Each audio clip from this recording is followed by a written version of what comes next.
Good evening. My name is David Cassak. I'm managing partner at Windover Information, and it's my pleasure to introduce you to this latest in our series in the program from the Innovators Workbench. Joining me tonight is Josh Mackauer. Many of you know Josh as the founder of Endomatrix and Transvascular. He's now heading up the medical device incubator ExploreMed, and he's the director of Stanford's Biodesign Innovation Program.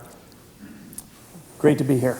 Just helping out. Good. Nice to have you here, Josh. That was a little fractured lead there. So, in this series, we've explored and talked with physicians who've illustrated a variety of different roles in the course of medical device technology development, entrepreneurs, inventors, but we've really missed two critical roles. The first is the physician as a device investigator. That critical role played particularly in this era of evidence-based medicine by physicians who helped take medical technology from the earliest stages all the way into trials and wider spread adoption. And the other major perspective we missed actually has been European, with so many companies today starting their clinical trial work and their approval in Europe because of the faster regulatory times. Europe has become an absolutely central landscape in the medical device community. Well, in our guest tonight, Eberhard Grube, we actually have solved both the missions at once. So Eberhard, thank you very much for being here. And let's just begin. And let me begin by taking you back very early. I know that formative influence on you very early in your life were people of two very different personalities, your mother and your father. Talk to us a little bit about your early upbringing and how that got you to where you are today. Well, first of all, thank you very much, Josh and David. It's great to be here. And quite frankly, when I got this invitation, I wasn't really sure what I was supposed to be doing.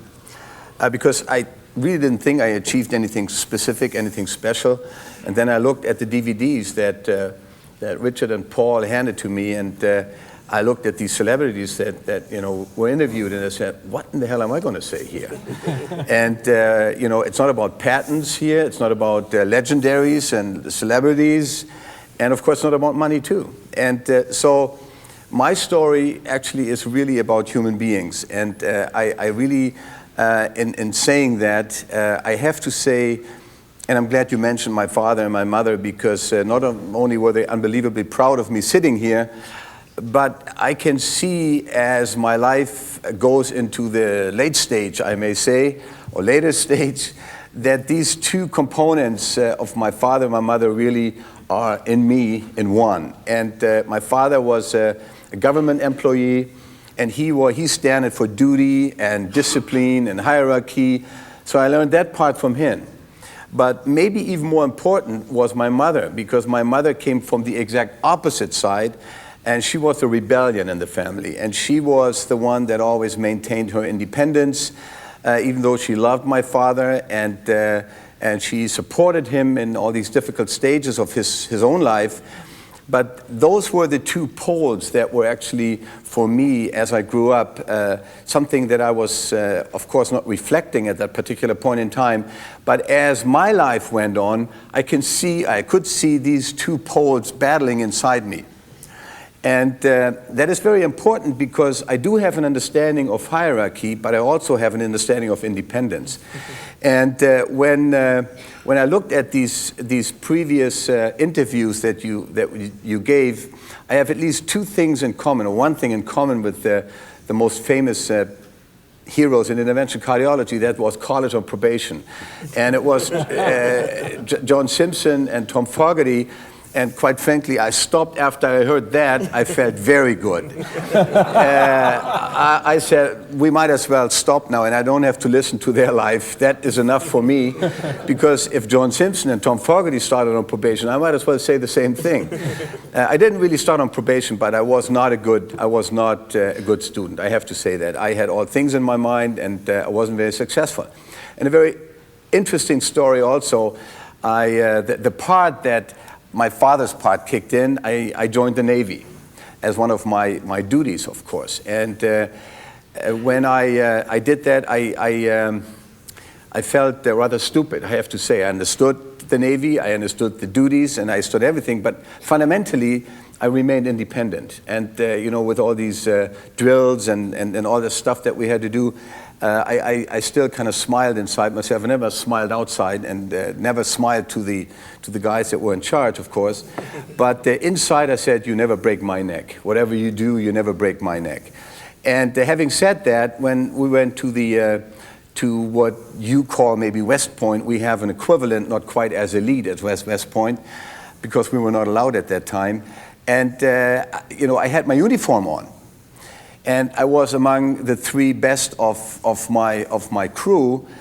I put my uniform on, and I got a little book, The Battles of the Second World War. And the admiral said, now you come over. And I came over, and the whole people, as I walked up to the stage, people laughed and smiled. And I said, what happened now? And actually, my white strings on this dark uniform, my white strings were hanging out because I didn't quite finish my uniform setup. So he said, you might be a very intelligent man, but you are a goddamn lousy soldier. That was really something where I felt, that string hanging out there was my mother, and the uniform, and the uniform in front was my father. Well, obviously you were not cut out to be a military man. No. But you were to be a doctor. Tell us how you got into medicine. And my understanding is that cardiology was not your first inclination. No, because I was happy, first of all, that I could finish school. And then I was going, and I never planned, when I started out medicine, I actually cannot tell you how I started medicine. However, I don't have very many memories of the past. It's probably the lack of my brain capacity that I don't remember these things. But I do remember one thing, that everybody wanted to talk me out of medical school, of practicing medicine. Everybody. It's completely filled up. You don't, earn any money. It's completely lost. You are not doing the right decision. And then there was one wonderful lady. She herself was a family practitioner, and she was the mother of a very good friend of mine. And I was done with school, and I had to decide what to do. And she said, you know what? If you believe you want to study medicine and you want to go to medical school, do it, regardless of what the people around tell you. And and I remember that because everybody, including my own family and my own brother-in-law, said, forget it, don't do it. You will never be successful because it's overcrowded.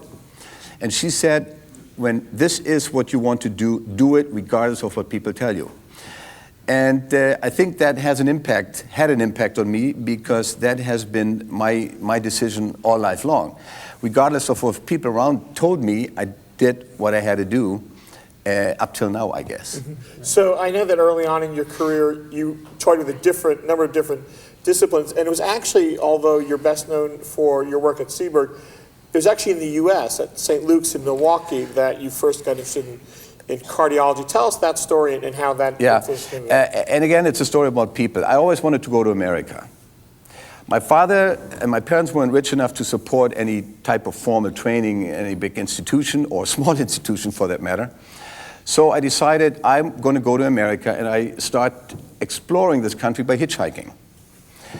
And I started out in Lincoln Tunnel in New York City, went all the way across, and it was in Salt Lake City where I said, well, maybe I don't cross all the way I just go up. So this is when I went to Portland, this important city. And then I went all the way down the coast. And on my way across the country, I went to hospitals. I looked the hospitals up in telephone books, and I said, which is a good hospital that I can introduce myself? So every city that I hit, I went to the hospital, to the local hospital, and said, would you accept me as an intern? And there weren't very many, obviously, that would say, well, this is a crazy hitchhiker, and God knows, God knows what is up his sleeve. And I ended up, quite frankly, at a wonderful place, because they accepted me. That was Mountainside Hospital in New Jersey. And I didn't know what kind of wonderful state that was, the Garden State, New Jersey. But they accepted me, and from there on, I started, because I was in the system, and then I said, once you are in the system, I could develop my own skills, and I could prove myself, and then I worked myself up. And then I have to tell you one more story. It's about human beings, and I will stop talking too much. And that was when I got interviewed and Wisconsin is far away from me, so I can talk about it. They accepted me. And I said, wonderful, you accept me. And he said, all this formal training stuff and everything. And then they said, we can offer you 2 ways of staying in this hospital. One is, if you're married, one is, you stay at a wonderful big place where you have a lot of room for your family. And the other one is, if you're not married, you just stay at this 13th floor or 14th floor in a little room. And I said, probably, I love to go there and I love to study and to work, but I don't like to stay in a small room. So I said, at that time, I didn't think I would be staying in the United States. I said, for that 1 year, I might as well be married. What the heck? And I said, I'm married. Okay. Were you married? No, I was not. Of course not. That's what I thought. You were thinking the right way. So I thought I'm going to get married, and I didn't get married, but I signed the papers.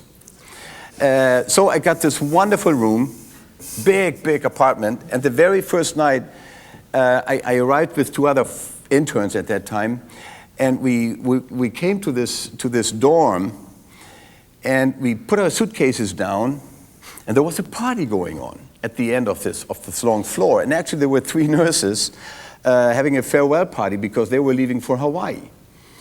And they said, come on over and join us. Sure enough, because I was married, I didn't have a problem. My two guys that went with me ended up in my 2 bedrooms, and I ended up on the couch in the living room. And that has been ever since I stayed there. That has been actually where I usually stayed, because I was married and I was not. Nobody actually touched me. Having said that, the difficulty was, as you can imagine, I signed the wrong papers. And it was my cardiologist, Dr. Botticelli, who was of Italian descent, who quite well understood my problem. And he said, you know what, Eberhard, I think there's something wrong with you. I can see you're eager to meet someone and to work hard, but also maybe live a little harder than you do. We have to get this straight. I said, well, I have to tell you, I made a wrong decision, very honestly. I thought I could never live in this small little room up there, so I signed wrong papers. So he understood, went to hospital administration, and we re-signed everything. Again, that was a bad or good start. And he said, fix the papers, because if you do the wrong paperwork, you will never be able to get back to the United States. Having said that, he was the guy that trained me, and he was the one that also introduced me to the field of cardiology. Now, your father died, and that was what led you to go back to Germany. This is in the late 1980s. It was around this time that you became head of the Seeberg Heart Center. No, that was not the time, actually. That was earlier. I was still in training in Wisconsin, but the airports were shut down. And I couldn't leave the country for the funeral, and which was very hard for me at that time. And I had to go then at the first best opportunity to leave for Germany, and that's what I did. And then I went to the medical school, and this is when people said, well, why don't you come back? We need young people like you. And you're flattered when people say good things about you. And I lied on both sides again. And I told the medical school of Wisconsin, I'm coming back. And at the medical school in Germany, I said, I'm coming. So it was all this, for 1 year, they kept both positions open, which I'm eternally grateful for both sides. And then I didn't really decide. I just kind of slided over to stay in Germany. Mm-hmm. Siegburg, it was just a small city. And it was my first opportunity to be myself. I mean, I had a very good career at the medical school. I was the youngest ever professor at the medical school of Bonn and things like that, but I always wanted to be independent. I always wanted to build up my own program.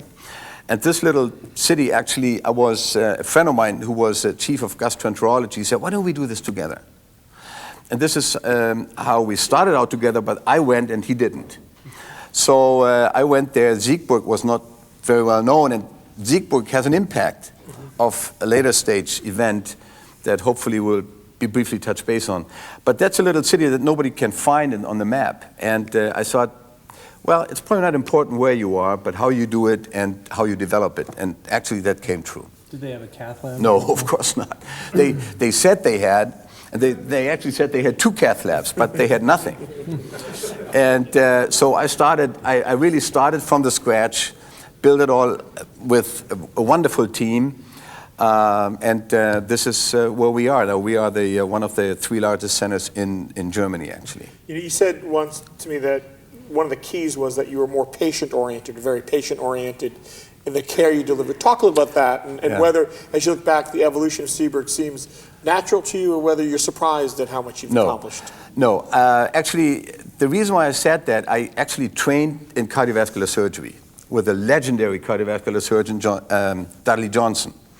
Dudley Johnson has been an unbelievable pioneer. He was the first one together with Favaloro, and I really had the distinct privilege of working with him. I got beaten up a couple of times by him, and I saw if celebrities are celebrities, they can do whatever they want to do. They come barefoot into the operating room, standing on a cat fur, and all sorts of stuff, which was very interesting for me to see. And he was very patient, but his partner was the direct opposite. A guy by the name of whatever, I don't mention it now, but he broke instruments, and he was the exact opposite of a very sensitive, sensible cardiovascular surgeon. And I trained with him for 1.5 years, and he said one thing actually that was very important for the young people here, or that might listen. He said, you can do whatever you want to do. Do with the patients whatever you want to do. One mistake, and you're out. I said, thanks. That's great.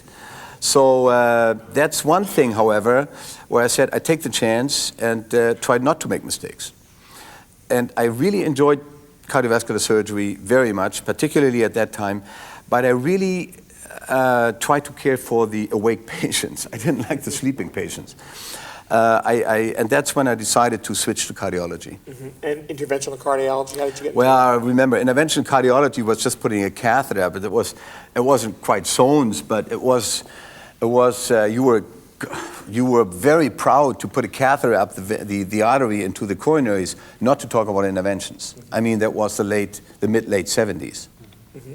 So talk about, by 1994, you're developing your first relationships with medical device companies. Yes. Talk about how that came about and who the first company was. And again, it's a story about people. I was at a course in Toulouse. I was a nobody. I mean, a nobody in the interventional field. We had a big program. We did 8,000 procedures, or 7,000 or 6,000, I don't recall. And we went to a course in Europe, Toulouse. And I said, we have to do something about the closure, because it cannot be that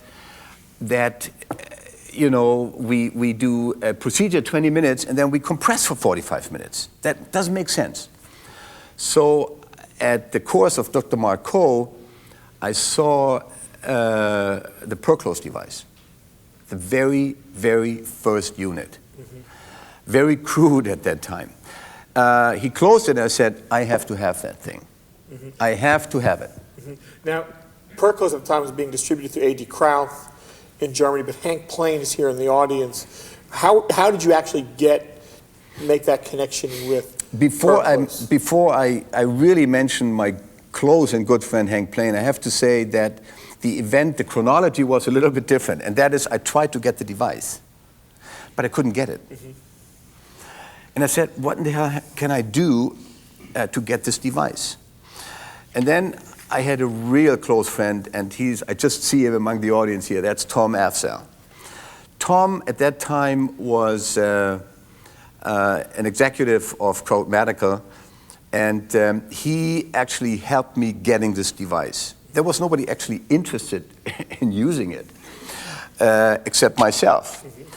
And Tom was kind enough to support me and to help me and to establish for us the first cases of successful closure, and for Crowd Medical and ProCloser at that time, the business. Mm-hmm. And because we did like 30 cases every day, it was a good business, obviously. And Tom, at that time, decided to go back to the United States. And we met, I still recall a little restaurant in Germany, and he said, Eberhard, you have done me a favor, I do you a favor. Buy stock. I said, what?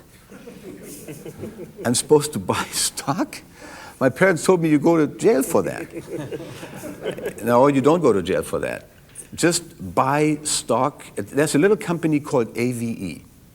Buy stock. I tell you that. Please trust me. Buy stock. I called my brother, I said, can I do that? And without going to jail, he said, just do it. He didn't answer me, you can go to jail. No. So I bought stock, and Tom said, don't worry about it. I give you a call when to sell.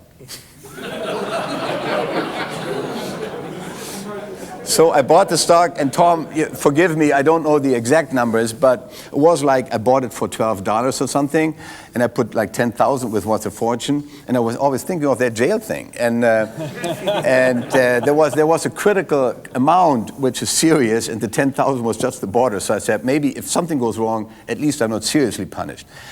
And then this poor man tried to, because he was in the States, I didn't really think it was that important to follow.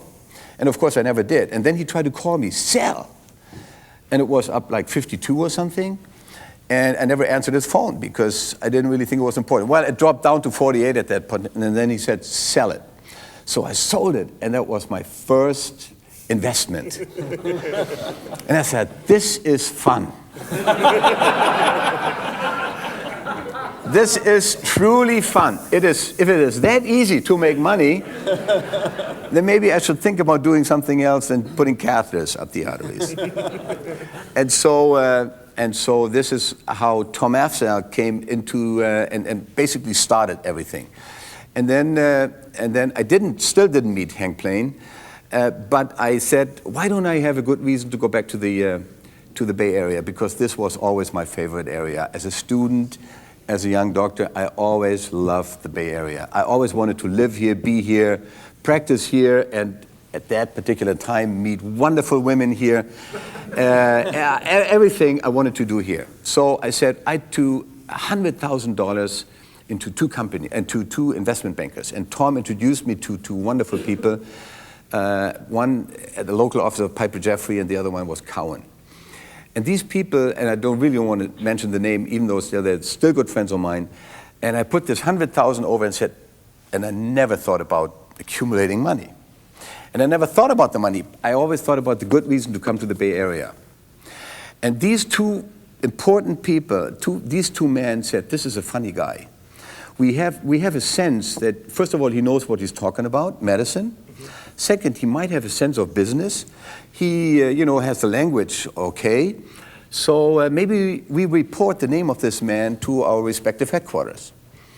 And this is how I got connected to Piper Jaffray and Cowen and then Merrill Lynch and Goldman Sachs. And now all of a sudden I was in the midst of these investment banking conferences held in New York City and Santa Monica and all that. And then ProCloser developed. And nobody took me seriously. That's the tragedy of my life, actually. And even ProCloser didn't take me seriously. And there was a very young, dynamic sales rep, I think he was, Scott Grant, and he was sent out on a mission to a much more famous guy, Bernie Meyer, in Switzerland. And Hank told him, why don't you stop by this guy in Siegburg and see what you can do for him? And then Scott called back and said, where in the hell is that place? I can't find it on the map. And they said, well, we certainly don't know. So they looked it up in the internet and said, well, fly out to Frankfurt and take some train up, and then at some point in time, you're going to land in Siegburg. So Scott came into the lab, and then he looked at the computer and said, this is not real. I mean, how come we didn't hear about this place? He immediately called Hank back. Hank said, forget about my trip to Switzerland, I stay here. This is our guy. We did 25 cases every day, and if this guy uses 25 ProCloser every day, this is a good business for us. So we have to convince him. That started a very close relationship with Scott. And of course, then I got introduced to John Simpson and the wonderful ProCloser family. And Of course, Hank, my mentor and my brain and everything I can say here, he followed, ever since that time he followed me, and that's what introduced my, really was important for my life here. So, Eberhard, you talked about Dudley Johnson telling you not to do things that are wrong or make mistakes, yet you got involved with the technology with that. At the time, really, people hadn't recognized yet. Obviously, you were sticking your neck out. So what was it? How did you know that that was the right thing to do? And I think ProCloser, in many ways, it's an excellent example, Josh, because the time when I saw this, it was a device that simply couldn't be used. I mean, the concept was fantastic, but I think it's fair to say that the device at that time wasn't really made for everybody's hand. It was a fairly crude device, but I shouldn't say I had the vision, but I certainly had the idea of using a suture-mediated closure. And once you have the idea, I know there are so many smart people around, engineering people, that will solve all the stuff around it. So this was actually how the engineers, under the guidance of Hank, developed a very slick closure device. The vision, if you may say, was try to close it quickly, predictably, and reliably. And that, at that time, for me, was suture-mediated closure. Everything around it, we know the engineers can settle. It's bad if the concept is wrong and engineers try to work around the wrong concept. The other way around works. If you have a good concept, the engineers will always solve the problem. And that's actually what happened to ProCloser, I think. Mm-hmm. So you've been involved with over 100 device startups over the course of the last 10 years. I don't know if there's any that stand out, but you were involved with AV in more than just an investor. You actually got involved. You established a register for them. Talk a little about it, because you also met Simon Sturzer at this time. Well, see, it's again, of course, every medical student knows Stanford. At that time, every medical student even knows Simon Sturzer because of his involvement in PTCA. And at that time, PTCA was getting big. It was young, but interventional cardiology was the young field that was just going to develop. And we did a 400-patient registry with the Micro 2 and the GFX stent. And I had absolutely no intentions to help anybody, either financially or for whatever reason. I thought that was a good stent and we could use it for our patients, because at that time I used that experience to go to the medical conference and to say, you with your Palmer shut stuff and restenosis rate and deliverability, wait for the next generation, and we had the chance to use that. So we did that. And it was actually the first registry that got accepted by the FDA and approved the GFX stent and the Micro 2 stent. I had no idea what impact that had on people's money. So all of a sudden, I got a letter with a Stanford head. I still have it, with a Stanford head and Simon Sturzer. Well, a celebrity writes that letter, join and visit us, not join, visit us at Stanford. I met with him at the Rubicon restaurant in San Francisco, downtown San Francisco. I have to say my neck was wet, my belly was wet, everything was wet, sitting next to this celebrity talking about the stent. And he said, it's a wonderful study, and we started out a wonderful relationship. He introduced me to Stanford. And then I have to say, and I'm proud to say that then my Stanford story started 1996 with his help, and then of course all my friends, and all of them are sitting here, and I really don't want to mention the specific names, but it's Paul York, Peter Fitzgerald, Ellen Young, and I know you don't know these people, but I have to just say, and my idol, because initially I trained in ultrasound. I trained in Indianapolis, this wonderful city in the Midwest, or in the middle of America, I should say. And my idol was Richard Popp. I have to say that. He was not only very good looking, but he was a wonderful academic teacher with his group in Stanford. And I got to know them. And it is actually my achievement in life is my affiliation with Stanford, and I'm particularly proud to mention that here and thank all of them that are here for their support and help. I know it hasn't been all that easy, but at least we had a lot of fun, and hopefully we'll have a lot of fun too. You know, as we look across the room here, there's actually just literally a dozen examples of companies that you've worked with here. And there's Radiant Medical and Fox Hollows in here, Imitrex, representative from Imitrex in here. How do you decide what kind of technology to get? Because by now your dance card must be pretty full. How do you decide what to get involved with next, and what makes you decide not to get involved with the technology? A person also here in the room, and I remember always things they say. And for example, John Simpson, I learned the passion and the devotion of John Simpson.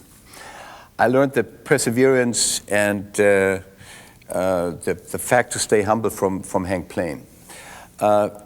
Another wonderful friend of mine was and is Fred Khosravi, a very successful entrepreneur here in the Bay Area, who introduced me to the filter device.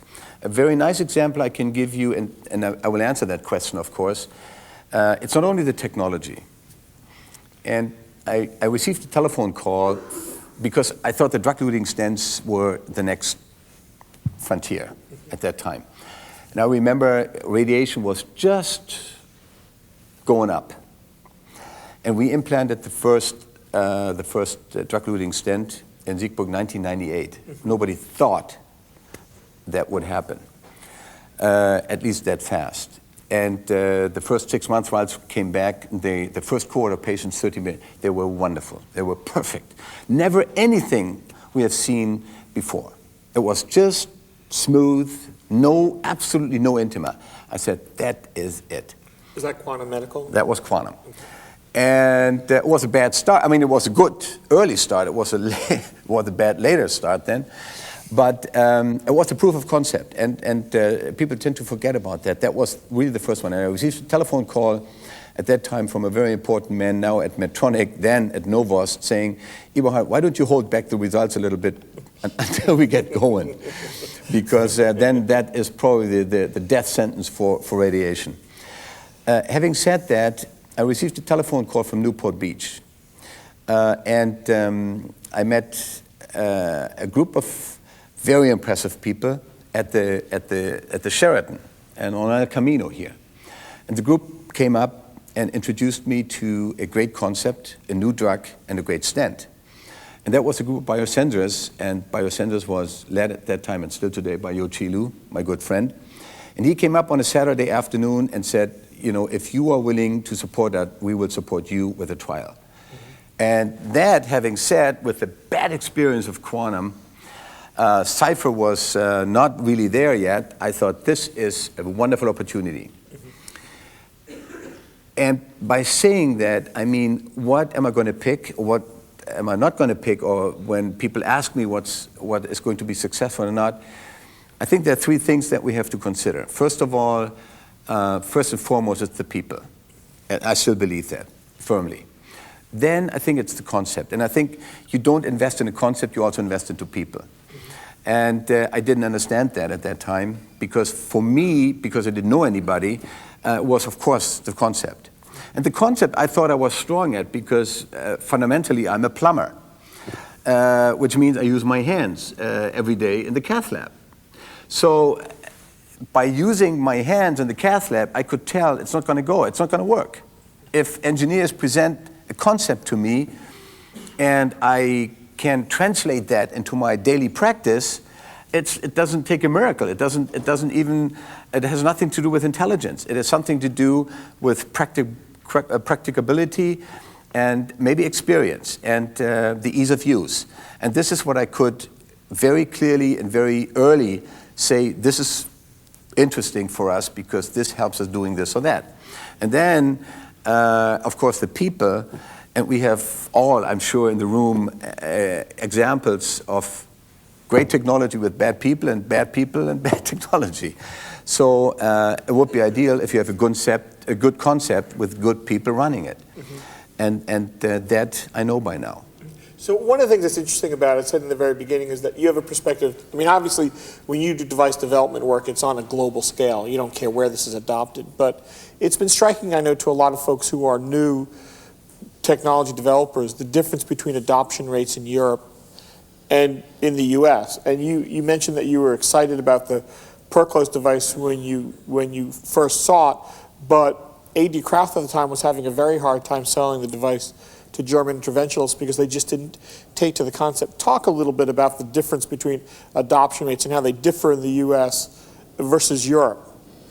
Yeah, I think this is that is a little more difficult to discuss, and now I'm not as fluent anymore as I was before, because it's really very difficult to differentiate. And what the difference is, probably the luck that I have in my life is I'm part American and part European, or part German for that matter, meaning understanding American technology, American way of practicing medicine, driving things forward technically, and on the other hand, being extremely conservative and financially limited and capped on the European side. And I think by understanding both sides, I was a help to American companies understanding it. On the other hand, I never refused and rejected a technology that I thought was helpful to the patient simply for financial reasons. And a very interesting example is the protection devices. And it started out with a very crude device, the ProCloser, which is still state of the art here, but which is history in Europe. And I thought, this is like an umbrella. I mean, if it rains, it's the most natural thing is to put on an umbrella so you don't get wet. So why do you need a randomized trial to prove that? I mean, that's very natural. So for me, it was very logical to use a protection device if you do something in the coronary arteries, because at some point in time, you loosen some stuff up, and it's better to catch it and retrieve it than to let go. The adoption rate of the filter devices in Europe is still very low, very low. And it's simply because people are not driven by technology, and they're not driven by, they're more concerned about the price. And this is still extending to today's practice in drug-eluting stents. And I mean, the adoption rate is low, even though it's a little bit different, and I hate to talk about it, or we can talk about it depending. But I think that it's a cultural difference. Do you think that the different adoption rates suggest one country is doing it, one geography is doing it better than the other? I mean, there's an argument. The Europeans accuse the Americans of being overly eager adopters of technology. In the U.S., clinicians tend to shoot back that you're too conservative and you don't take advantage of the technology. Do you come down one way or the other on that debate? I think actually it's a little more serious than superficially. It's because of finances and because of money. I think what it really is there's a fundamental difference between American medicine, practicing medicine, and in Europe, meaning that in Europe we are brought up differently. It's something. Medicine is not a block seen outside of society. I mean, this is maybe too philosophical for this venue here, but the European physicians are brought up within their own society. So we are part, and the medicine is not socialized medicine. It has nothing to do with that. As medicine, society has to pay for medicine.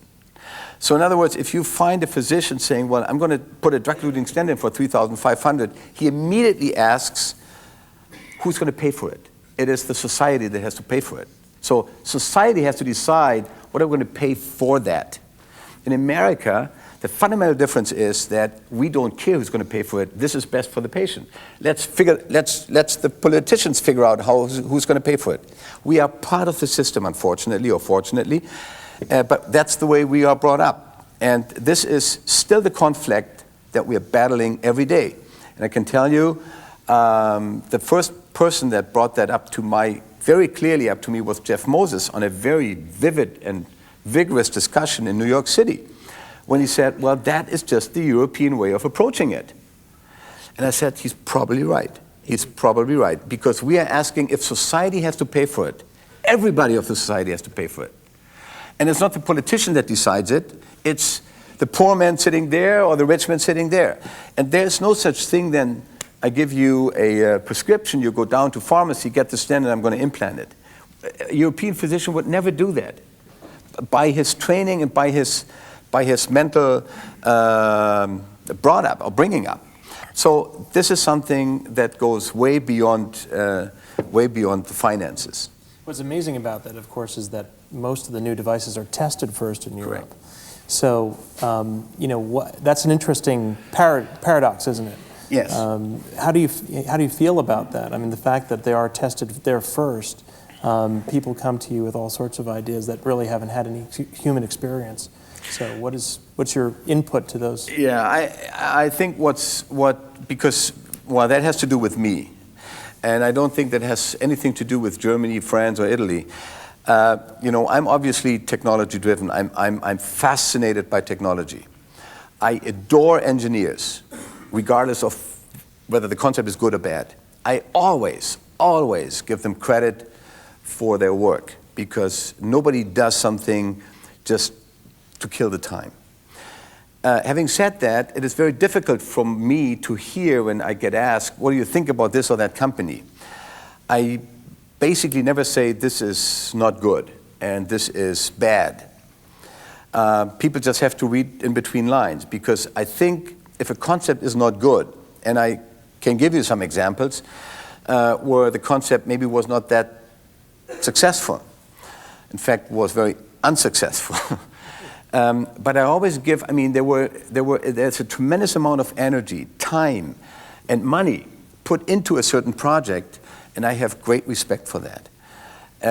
And I simply always say to engineers and to companies, keep going, keep doing this, because this is how medicine is driven forward. It is not what we have been doing for the last 20 years. If that is the case, then we won't have progress in medicine. Of course, there are concepts that don't work or were maybe less successful, but this is what drives us forward. And I have unbelievable respect for that, and that's part of my medical life. I want to do that in favor of the patient. Well, it's interesting because a lot of people, in following that line, a lot of people have seen the next kind of major opportunity in cardiology beyond drug-eluting stents to be in vulnerable plaque. You were involved with the company early on, Imitrex. Talk a little bit about vulnerable plaque as a device opportunity, and I raise it in the context of what you just said, because while drug-eluting stents, notwithstanding Quantum's success, has been an immediate success in the space, vulnerable plaque has been a little bit more elusive for device companies. What do you think of that as a device opportunity, and what does it tell us about device development?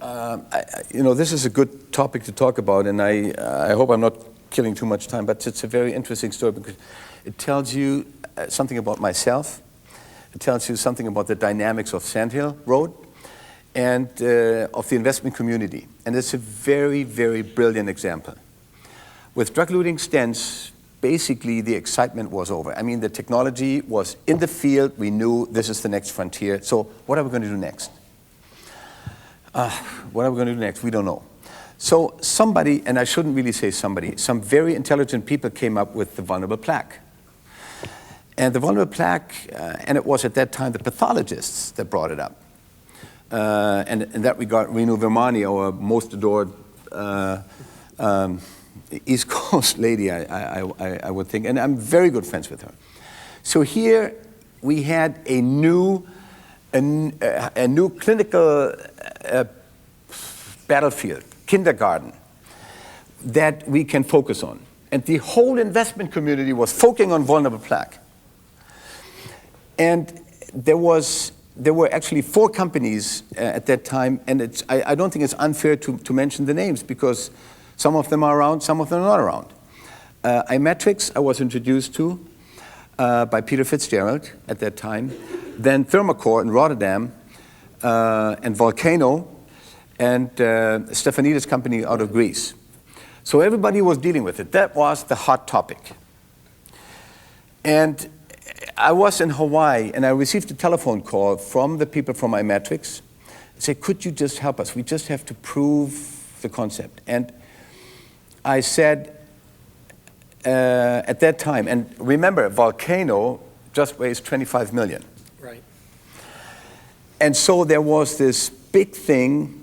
For me, the vulnerable plaque was something that I never clearly understood. And I always said, I don't really think that this is something, at this point in time, that will convince a physician to follow through with whatever device and with whatever technology. So here you had this wonderful company, just raised 22 million, and here you had 3 others that were in a certain way battling. Right. The dynamics, and why that was interesting to me, and I said it then, was this is just this area. Somebody puts in 6 million into a company, and then 15 others say, gee, I think I'm missing something here. Maybe, I put some more in it. So in no time, without questioning the issue, this company raised 22 million. It's not that I thought it was unfair, but it gives you some idea about the dynamics. Nobody really looked into what is a vulnerable plaque. What are we actually treating? And then the 3 others obviously had a hard time raising money because all the money went into this one company. And I said, and by the way, I still believe it, if the temperature, which was obviously a big thing then, if the temperature is going to be successful and is going to identify something that is vulnerable, then I personally believe iMatrix is the one. Because it's the easiest, it's the fastest, it's the slickest. That's what we can use as a wire technology. And it's not going to be one of the other companies. And then for that matter, I told my very good friend, Marty Leon, that. I said, Marty, are you really convinced that this is going to fly? Well, let's not talk about what he said, but what actually the outcome of it was and is, what are we doing now?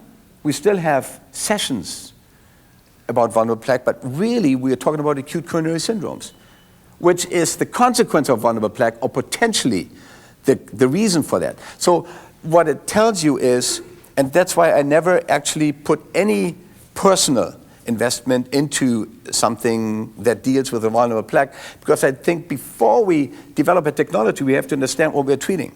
And at this point in time, I don't think anybody, any clinician, the pathologist can say, yeah, that ruptured.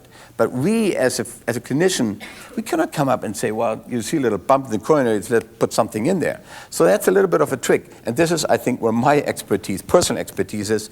I said, regardless of 23 million or 22 million or 15 or 5 or whatever, I don't think it's going to fly. Well, this hour is simply raced by, and we're drawing too close. Let me raise one final question with you, which is both drug-eluting stents and vulnerable plaque raise, I think, a fundamental issue for device developers for the next generation, and that is how real is this notion of convergence between biology or biotech and medical devices? Are we moving toward a generation of medical devices that will be informed therapeutically by biological or biotechnology, or are those outliers, or those anomalies, as successful as they are sometimes and unsuccessful at other times, and really you called yourself a plumber before, really does a mechanical, structural approach to the problems that devices solve remain valid going forward? What's your view of the notion of this convergence of biotech and medical devices? I think the drug-eluting stents are a very, very brilliant example. And it's obviously an excellent question. My personal view is that we do need and we always will need medical devices. This is how we start out, this is how we get into the coronaries, and this is how we approach mechanically a problem. We will never solve any disease by mechanics, at least not that I can think of. We have to add the biology part of it. And we have to add biology, and ideally we combine both. And that kind of gets me up to the next frontier maybe, or hopefully a brief glimpse into the future. That is the mechanical part that takes care of the immediate outcome of coronary heart disease, which is the scaffolding part. So the vessel cannot collapse, the vessel cannot dissect and cause myocardial infarct. But then we really don't, once the the intima has healed, then we really don't need that scaffolding part anymore. Then we need something that prevents this from continuing as a process, as a biological process. And this is where biology kicks in. As a drug, as a gene, so we have to get deeper into the molecular or cellular or metabolism even. And that's why I think that medical device, the technology part, will always be there as the basis and the vehicle for something maybe even more complex, and that is the drug or something that is called in a global way biology. And I think that's the outcome of it. And I have to say, if I may, and it's a wonderful project that I'm doing with Stanford. Many people don't believe in it. I'm a firm believer of the gene of the gene trial that we're doing with John Simpson's Fox Hollow. We are atherectomizing, or we have atherectomized various coronary lesions, instant restenosis, de novo, everything, infarcts. And now we are trying to find out and identify people on the subcellular level together with Tom Kotermos and his group. How can we identify before it happens, possibly, people that are at risk for some sort of outcome or disease? And I think this is where actually the culprit is. Combine the two, then we have maybe a way of defending ourselves and beat the disease, but never only mechanically. Great. Well, Eberhard, wherever medical devices go, I know you'll be there. Eberhard, thank you again very much. It was a wonderful session.